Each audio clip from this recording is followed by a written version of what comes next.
Welcome to another video from skiboatpartsonline.com, where our passion is keeping older ski boats on the water. We produce these videos to help you, our customer. Welcome back to another video from skiboatpartsonline.com. My name is Ron, and today we're going to take a look at how to screw up your boat, or how to put a screw into your boat without screwing up your boat. I get calls periodically from guys who want to know, how do I attach a device or something, or today's case we're going to add a bimini to this boat. How do I put something onto my boat, screw it into the gel coat without causing cracks, without causing stress cracks? And so I'll show them how this is how I do it and tell them over the phone. Well, today we're going to take a couple minutes and show you how I attach things to the deck of a boat without causing stress cracks. We're installing a bimini top on this Mastercraft. The very first thing you want to do is measure once, measure twice, measure it several times, put masking on the boat, mark where you want your fitting to go.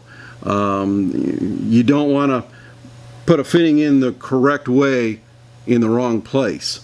So double check, triple check where it goes. We've done that. We've put the masking tape on the deck. I've marked where the fitting is going to go. This is the little fitting that we're going to install. It's just a little stainless steel fastener here where the bimini straps are going to attach. And so the first thing we're going to do is drill our a little pilot hole just to get it started. But the drill bit size is very important. Check with, like on a bimini top, they tell you what drill bit to use. They supply the screws.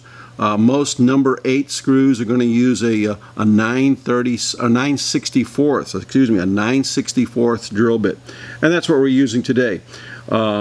If you're not sure what drill bit to use, I recommend taking a piece of hardwood or even some scrap piece of plywood and do a test drill. Drill into that scrap and run your screw in, and if that screw is going in hard, you want to go up a size. The last thing you want to do is use a power driver. I don't like using a power driver to drive a screw into the deck, because if that screw head snaps because the hole is too small, you're not going to be happy, because now you have to extract the screw from the boat. So let's go ahead and get this going. I've got my drill off to the side here set up, and I'm going to hold this right on my marks where it goes, and we're just going to put a little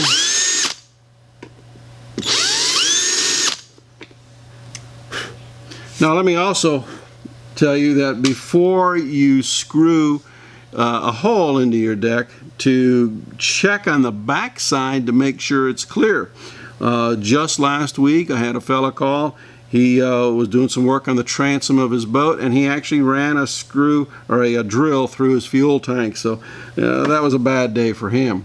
So we've got these marked. I'm going to go ahead and run these out and drill them through.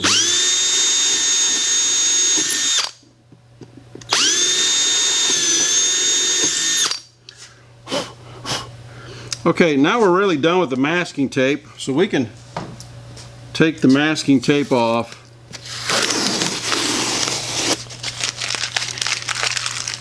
And now comes the part that is going to save your gel coat from cracking.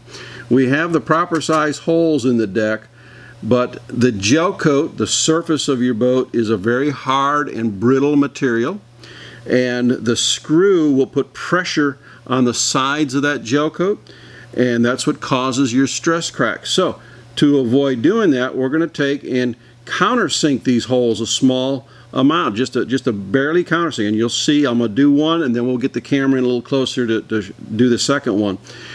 You can use a countersink bit if you have one. We've got them here in the shop, but most people don't have them, so I'm going to use what you would have, and that's going to be a larger drill bit. I've got a drill set up. It's a 3/8 drill bit checked up in the drill. So we're just going to take and very slowly, I guess a variable speed drill is perfect. We got a little bit more here. Okay, the gel coat is gone from around that hole. So I'm going to go ahead and reset the camera to get a little closer. You can watch me do the second one. Okay, we're ready to drill our second hole. Now, obviously, you don't want to run this 3/8 bit all the way through the deck. So you're using very light pressure, going very slow. And you're just removing the gel coat only on the surface. That's perfect.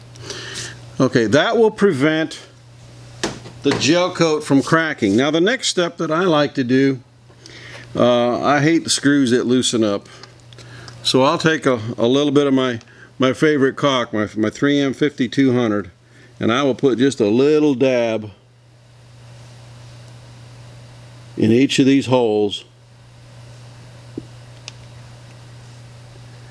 Now you may say it's for sealing the hole, which, yeah, it'll seal the hole, but you're really not worried about water dripping in the top. But it's really a matter of two things. It's going to actually lubricate that screw a little bit as it goes in. But it's also, once this thing locks in there, it's going to prevent these screws from ever wanting to loosen up. And again, I don't like using a power driver when running these screws in, for the simple fact that if you go in too much, too hard, too fast, and you snap that screw, we got a problem. So just run them in by hand, snug them up. If you have a little bit of caulk left, or you can just wipe that off, and we're good to go. In my 30-some years of doing this, I've never had a screw spider crack out if I'm using this method. So there you go. That's how we add screws to the deck of a boat here at our shop. Thanks for watching this video from skiboatpartsonline.com. My name is Ron, and we appreciate you watching our videos. If you like these, hit the like button. And if you want to see more of them, hit the subscribe button. Thank you, and have a great week boating.